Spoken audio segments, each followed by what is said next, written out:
I'm Michael Bain and welcome to Triggered, brought to you by Midway USA, just about everything for shooting, hunting, and the outdoors. Of course, we're coming from the secret hidden bunker in the Rocky Mountains and Dragon House Studios, where we're waiting for a huge snowstorm this weekend. I'm not saying it's going to be bad, but I just saw a big Winnebago go up the road outside here of the studio, and on the side it said, the Donner family. Could be scary. But what I want to talk about today is something that's not scary at all. It's this particular Taurus, this is a G3c, a G3 compact version. And what you may not realize is that this gun and its previous iteration, the G2, tricky, huh? And the iteration before the G2, which is the PT11, the Millennium, have been among the best-selling guns in the United States for years. They are very popular. They have very aggressive pricing. But I wanted to talk about this gun because I believe it's a real step up. I actually shot the G3s in prototype 2 years ago when I was down in Florida, and then was lucky enough to shoot it in production prototype roughly a year and a half to roughly in that time frame. So I've handled the gun as it went through all its iterations. And one of the things that I wanted to talk about with this gun today is the changes, the evolutionary changes, if you will, are thoughtful touches. Now, I think that's important. Sometimes you can see a change in iteration on guns, an evolution of guns, and you look at it and you go, what did they do that for? And the answer was because they could. They're focusing so much on what they could do, they didn't think about what they should do. But that's not the case with this Taurus. It is very thoughtful in its upgrades. So let me take you through those first. It's obviously polymer frame striker fired pistol. And by the way, it comes with 3 magazines. Every gun company should give you 3 magazines. This is really great because you know what? You're going to carry this gun concealed. You're going to have it around your house. You need 3 magazines. Obviously, striker fired pistol here. But Taurus has a restrike capability. What does that mean? It means that, say I go, and it goes click instead of bang. Maybe for whatever reason, it's one of my reloads. Or maybe it's some of the junk ammo that we're all using now because of the ammo shortage. The restrike is this. Pull the trigger again, and you've got essentially double action revolver trigger. Now, that's not a huge benny to me because most of us have been trained in basically the standard malfunction drills. Bang. So if the gun stalls, I don't have this thing dialed into my head that says pull the trigger again. Instead, I'll go through the drill. But one of the first things that jumped out at me was this has a really good trigger. It's got a 6-pound trigger in it. Yeah, it's got a bunch of take-up. But if you can see here inside, obviously you see the trigger safety, something we're all very, very familiar with on striker-fired guns. It's wider than usual. And as a consequence, when you've got a slightly wider trigger, your finger's force is distributed over this wider platform. It feels less. So you've got the take-up. Yes, you could come all the way back to here. Here's your wall, and then very quickly, there. And you can see the reset here. There's the reset. There's nothing I would change about this trigger. It's an excellent trigger for concealed carry. Other thoughtful touches. Let me start at the top. Here are the sights. It comes with 1 white dot on the sights, which is something I've been advocating for roughly 1 billion years. You don't need 3 dots. I don't like 3 dots. I usually black them out when I get them. In this case, I took the white dot and made it red just so it would pick up a little bit better with my eyes. But more importantly, this is Glock pattern sights. So, if you don't like these sights, the aftermarket has billions of sights for Glocks, billions. Essentially, every company has their own proprietary set of Glock sights. So, whichever one you might like, you can find. It's a matter of driving this out the dovetail, unscrewing this, just exactly like you would a Glock. Now, also look at the slide here. The slide is available in 2 types. It's available in stainless steel, so you've got a 2-tone gun, or this. It's coated with T.O.R.O. T.O.R.O. is one of the toughest coatings out there on a gun. It's more expensive to add it onto the gun, but it works out amazingly well. It will last forever. So you got a tennifer slide, you've got the serrations front and rear, you've got a good trigger. Now let me talk about this grip. This is another thing that I'm really, really impressed with. You see these panels of stippling here. You could have got that right out of my head. I have had guns stippled, aftermarket stippled, and when they came back, they were crap in a box. I didn't like the stippling. It didn't do what it's supposed to do, which is hold your hand tightly against the gun. Here you've got roughly 1, 2, 3, 4, 5, 6 stippling patterns. Your hand sets in the gun really, really well. They're exactly where they need to be. You see these little indentions here on the slide and on the other side, on the frame. They're essentially memory points.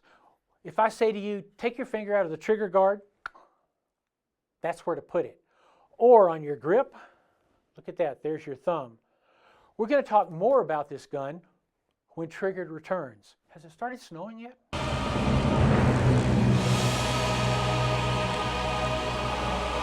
The credit belongs to the man who is actually in the arena, so that his place shall never be with those cold and timid souls who know neither victory nor defeat.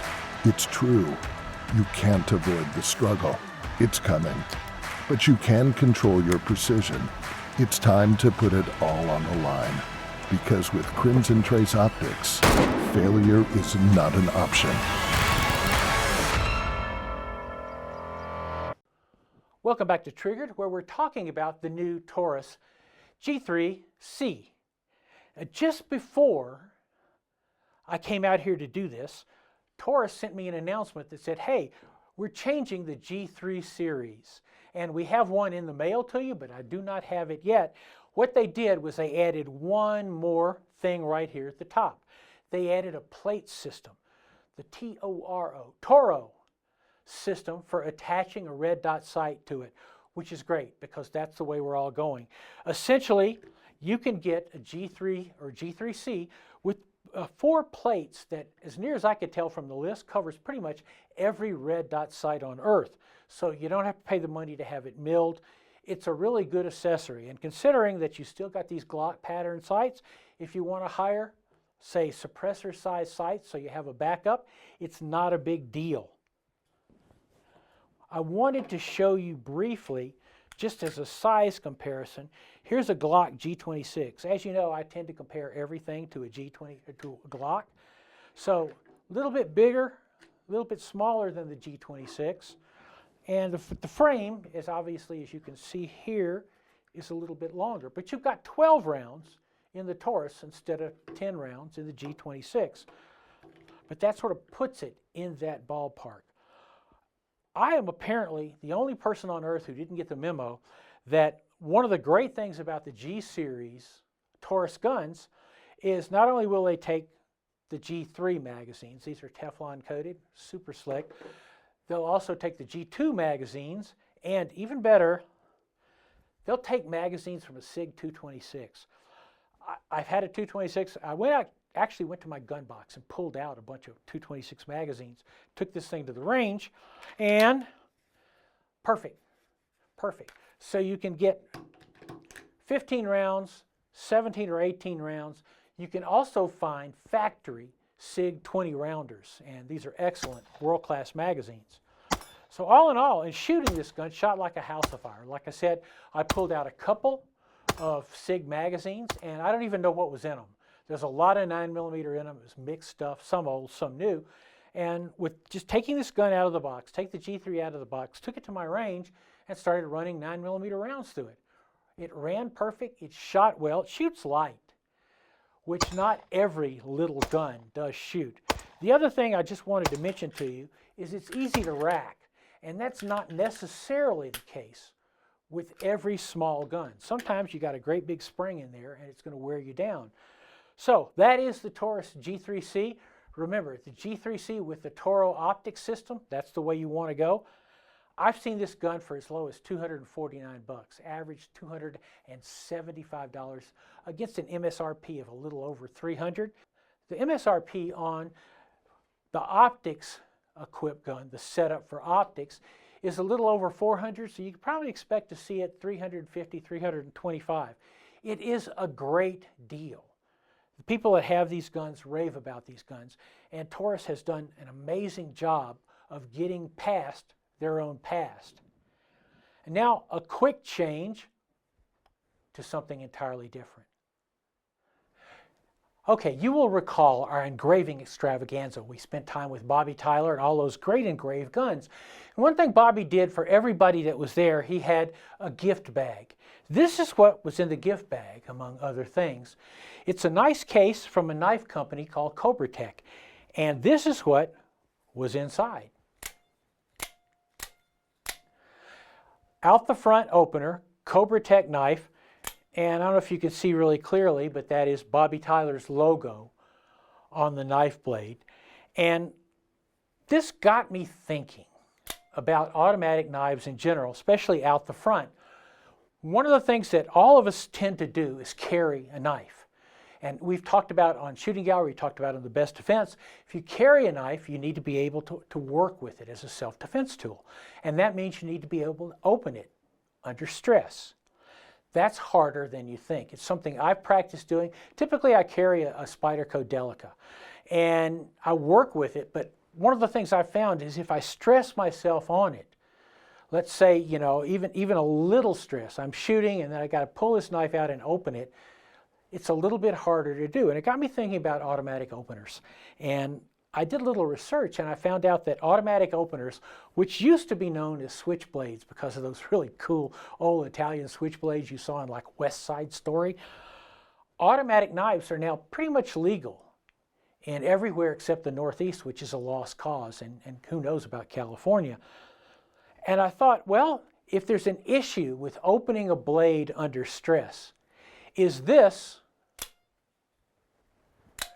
easier than a flip or a tongue? Even with not an automatic opener, but a flip knife that's got an assisted opening, you still have to do this motion with the thumb to get it out. Whereas with the automatic opener, pretty good. The drawback to them is they're expensive. These are about $150, $160, $175 knives. As you go up, obviously Microtech's top of the line, that's why I don't have any, but this is another top of the line serious knife.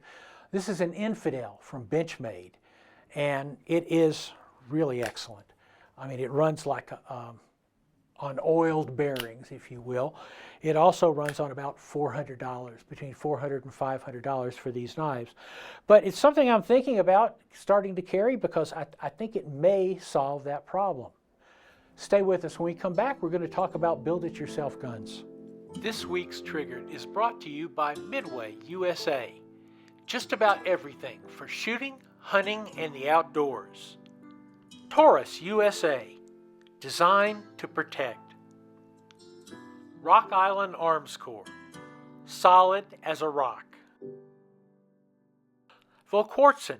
Engineering the world's finest rimfire rifles, pistols, and parts. And Franklin Armory. Making some of the most innovative guns in America. Welcome back to Triggered. I've got here some guns that you've seen before. This is a Polymer 80 gun. Of course, you know, Polymer 80 provides 80% Glock lowers. You machine them out, build out a gun. This is one of the first guns that was built out of all Polymer 80 parts. Polymer 80 slide, barrel, trigger, internals, everything. This gun was built up on Shooting Gallery. And one of the things you probably remember is because of television, which is a weird thing anyway, we had Polymer 80 actually transfer an 80% lower to us. So it was 100% transferred as if it was a complete firearm, and then we built it out on Shooting Gallery. This Polymer 80 gun is one we built out, I think, for Shooting Gallery Online, but we built it out. The slide itself, this top, it's a Larry Vickers setup, and it's very, very good. But I built this lower and machined everything in, got it working extremely well. This, by the way, is what we call a work in process. It's getting there. It's all done. I need to put in the lower parts, need to put in this pin that this is holding there. I have a Brownell sight set up for a Trijicon RMR, a Zev match barrel, which is really cool looking. And eventually, this will all work out as a gun. I bring this up now because there is a push among the existing administration against ghost guns. It's a scary name, isn't it? Ghost guns. You know, who are you going to call?